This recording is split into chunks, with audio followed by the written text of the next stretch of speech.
Pekan ke-27 Liga 1 BRI 2022-2023 mempertemukan PSM Makassar versus Dewa United yang akan berlangsung di Stadion B.J. Habibie Parepare.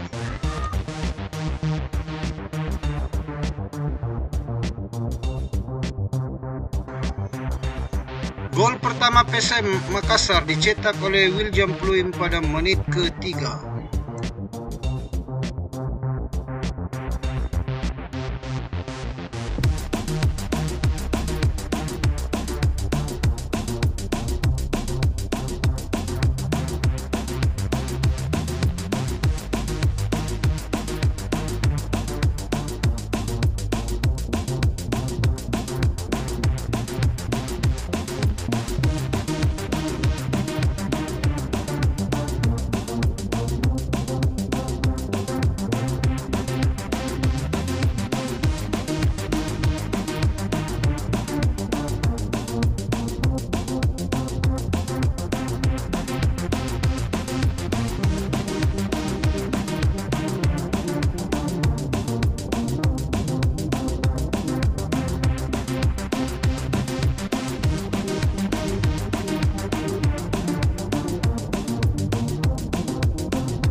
PSM Makassar unggul 2-0 terhadap Dewa United melalui gol bunuh diri oleh Ihsan Kurniawan pada menit 23.